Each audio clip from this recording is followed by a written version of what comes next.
Hi everyone. So this morning I don't have like a ton of time. I woke up late. I slept in, let's just say, because why not, you know?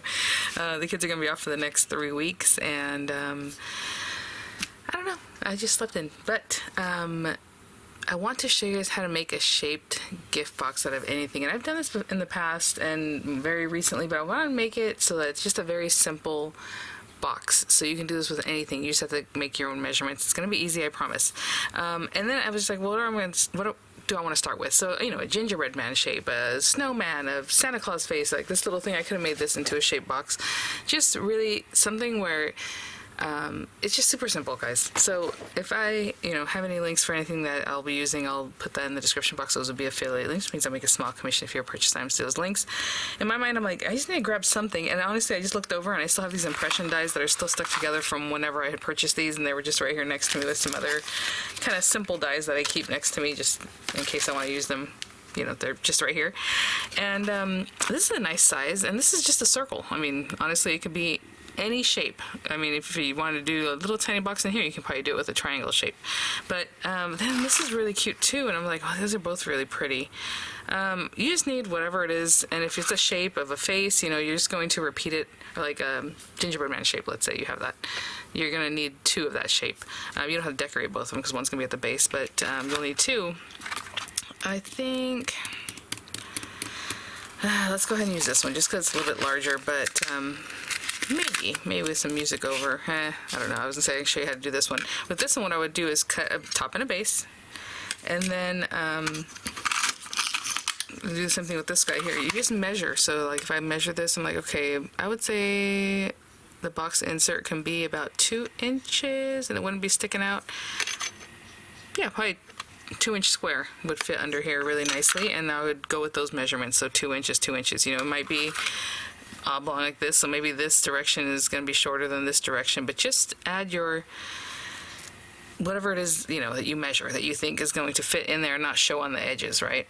So we have this pretty guy, and it's much larger, well, not much larger, but it's like 3 3/4 inches in this rounder area, but these little corner bits are going to be basically what I'm going to measure from, and those are 2 3/4. So I might make the box base just to make it really nice. Let's say 2 3/4 will be right there. You're probably gonna end up seeing it, but let's say 2 1/2. Okay, so my number might be a little bit funky. I'm gonna say 2 5/8, and that'll be right there. So 2 5/8, and this is basically gonna be the same all around. So I'm gonna use this beautiful piece. And I had these papers out still from yesterday whenever I had made my last tutorial. Was it yesterday? And I thought, you know what, even though it has embossing and all that, I still like the shape. I think I'm going to run it through this paper. I don't care.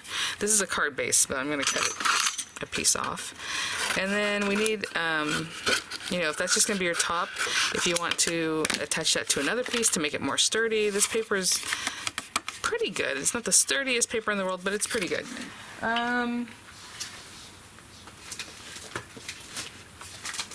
Sorry, I was thinking if I want to use black paper for the other base, but let's do beige. So I'm going to run this through and get myself this guy, run it through, get myself this guy, and whatever it is, whatever shape it is that you have, do that, okay? But I'll be right back and we'll discuss more about the box making itself. Okay, so as I cut these out, this is up to you. So like I said, the paper is pretty sturdy.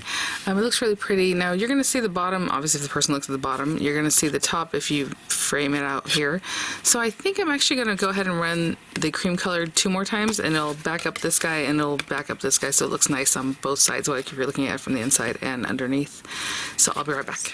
So what I'm going to do with these guys simply is just glue them together so they are perfectly symmetrical, of course, and then we'll make our box, and that's it, the little shape that goes inside. It's basically like making any other gift box, but you're not going to have a top on it, so it's basically just the side pieces. At least that's how I'm going to do it. Lots of ways to make boxes. I just want to show you a quick way to use literally any of the dies that you have. You're just going to have to measure inside of it and see what's the biggest, base that you can put in it. So I'll glue these guys together, and I'll glue these dies together, obviously wrong sides facing so that the nice sides are out, and I'll be back to the side with something heavy on top. Just keep those flat. And we said, or at least I said, my sides are going to be 2 5/8 inches. So if we do a little math, do I have paper to do that? Let's go. So again, yours is going to be particular to what you're doing. So, you know, whatever that might be.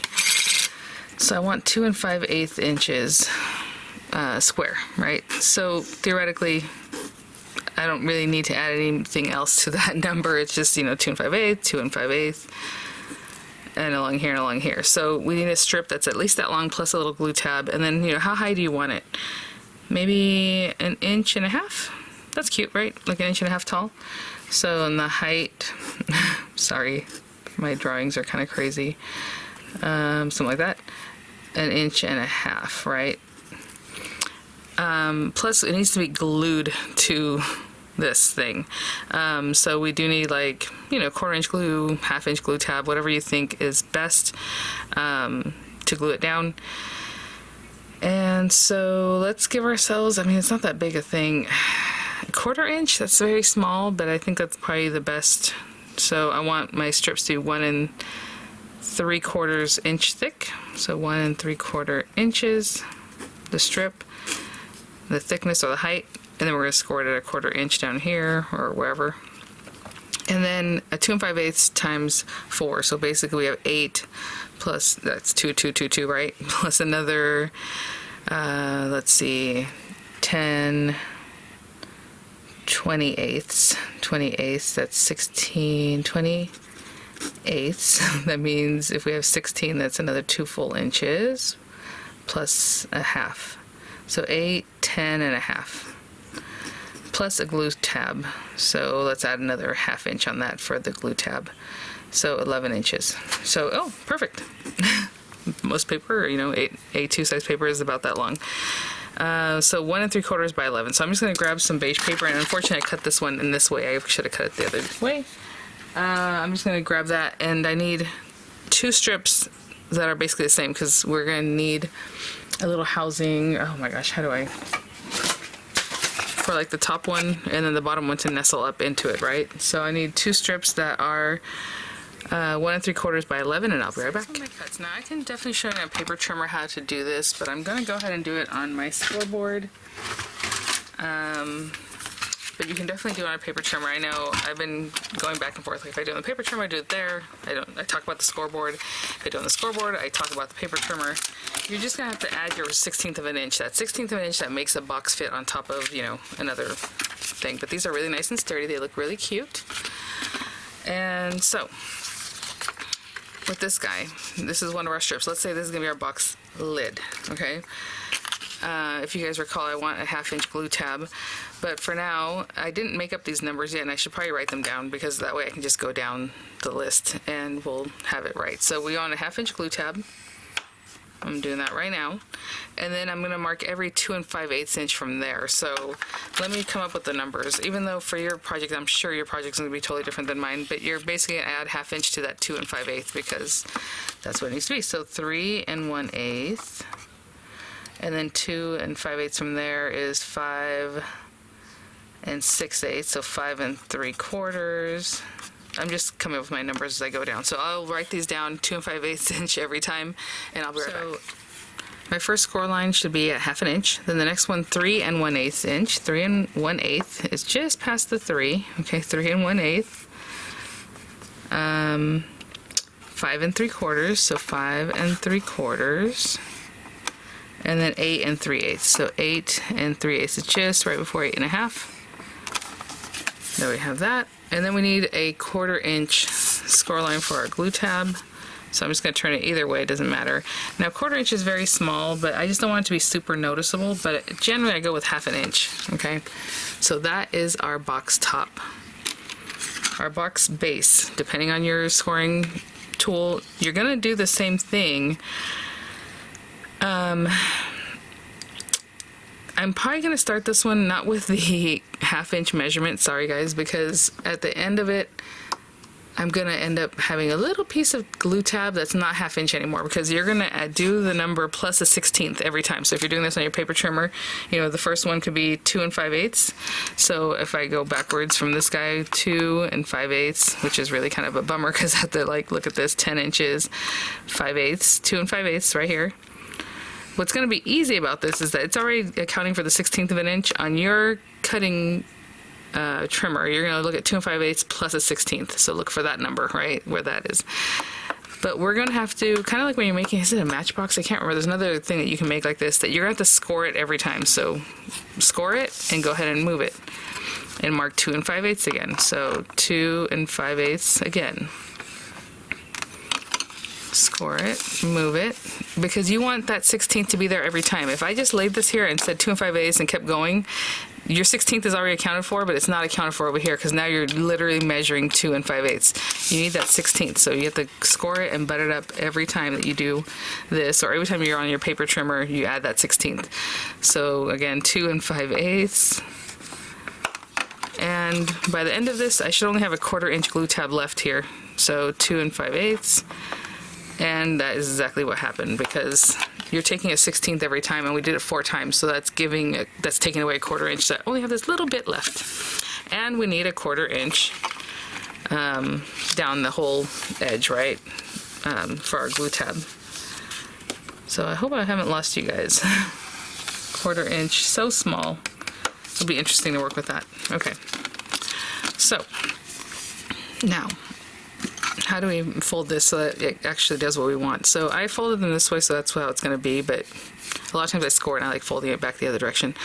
In this very little corner, this is our box base. I'm going to get rid of this little bit because we don't want that. You can also get rid of just a little edge here just to make it look more stylized. And basically with these guys, we're going to, actually what I'm going to do is fold it and give it a cut. If I can do that every time, that'd be great. That way I know they kind of nestle in together a little better. Here again, fold it and just cutting that away. And this is something new. It might not work out, but it's just so it looks neater. I wanted to see if these will miter together. They may or may not. That's okay. And then this last little bit, just from that 1/4 inch, just taking that away. It looks something like that. I'm going to do the exact same thing with our lid portion. So again, notch into here. Sorry. Notch into this guy just to make it a little more stylized, and then go down here and notch away. Okay, I guess it's easy enough to do that together because I'm already almost done here.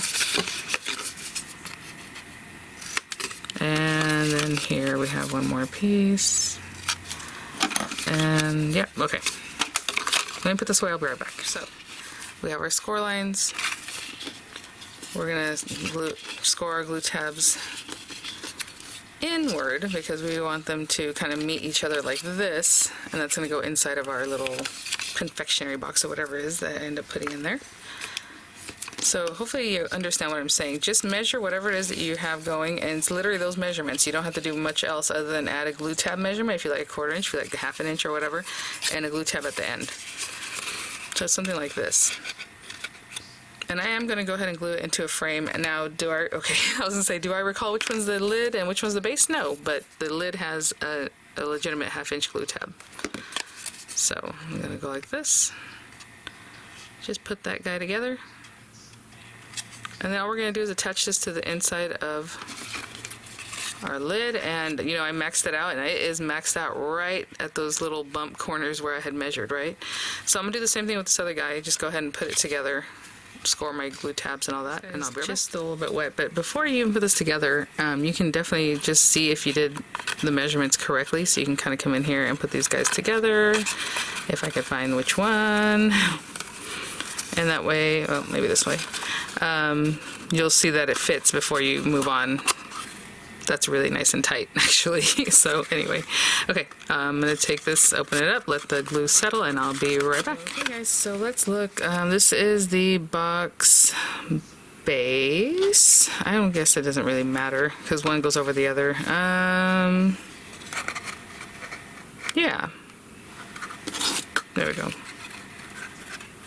Base, where am I putting it here? I want to see something. I'm going to switch that. I don't know, I guess maybe it's just the way I did my numbers. I'd rather have this guy go down onto this one. Does that make sense? So what I thought was going to be my box lid, and I'm sure there's a reason for it mathematically, that I'd rather have this guy down here and have this guy, the larger one, go in and off on that one, okay?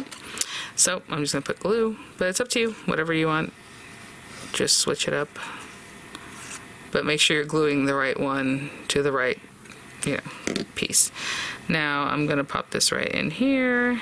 I'm eyeballing where I'm placing that so that it's pretty center. Going right into those little spaces right there. And this is big enough I can put my own hand in there. Now you are gonna see obviously this area, but that's why I try to do it nice and neat so it's not messy, it doesn't look bad, right? So I will keep that there. And I'm going to essentially do the same thing here. Just put glue and place that right down on here. And once it's dry, we'll come back and pop the one over the other. Like, honestly, I'm trying to think, I'm like, why is this? Obviously, it's bigger because it's 2 5/8 plus 16th, right? But that's usually the box base. Like, what am I, maybe I'm saying it backwards. No, that's right. Yeah, it's a box base. I don't know what to tell you. But it worked. So just make sure whatever, however you want it. If you want the larger one going on to the smaller one and the smaller one going into the larger one, whatever works for you. This is still very wet, but again, I gotta move on. So we have our little boxes. They're 1.5 inches deep. And I'll just take the one and pop it over the other. And I'm not gonna take this apart until these are dry because I'll probably just rip it off right now if I try to open it up again. But look at that. Fits perfectly. Again, it looks like a little ice cream sandwich. It could have been 1 inch deep. It could be 1/2 inch deep. It could be 1/4 inch deep. Like, whatever your numbers that you like, do that and it'll work out. Like I said, if this was like a gingerbread man shape, the gingerbread man has his little head, maybe his little arms and legs, I would measure, far into his head, through the neck, and as far down as you can, the little body, and that's the size I would make my little insert, right? So, I mean, there's just lots of ways to do it. I just want to show you something quick and cute. I mean, the shape of this, honestly, put a little bow on top would be really cute, or a Christmas tag or something, right? But you can even see a little bit of that texture from the embossing on there. And at the bottom, oopsie, at the bottom it's just as pretty. I mean, you guys, there's so many things you can do with this. So hopefully the technique is what I relayed, even though I came out a little bit opposite, and it's the lid and the base. And again, it has to do with when you score it and you move it and you score it and you move it. It's different than when you're making other boxes. But anyway, because you're usually going this way and then you turn it this way and you turn it this way, right? You're doing the same score lines all around when you make like a box lid, or, just like what we did yesterday, right? I did this, and I turn it, do this, turn it, do this, turn it, do this. So every time you're doing the 16th, this one you're doing it every time you're going away. It's just a little different technique. Anyway, thanks for watching, guys. I will have images coming up. I'll have links in the description box for anything pertinent here, and I will see you all at the next one. Hope you're having a great season. Bye now.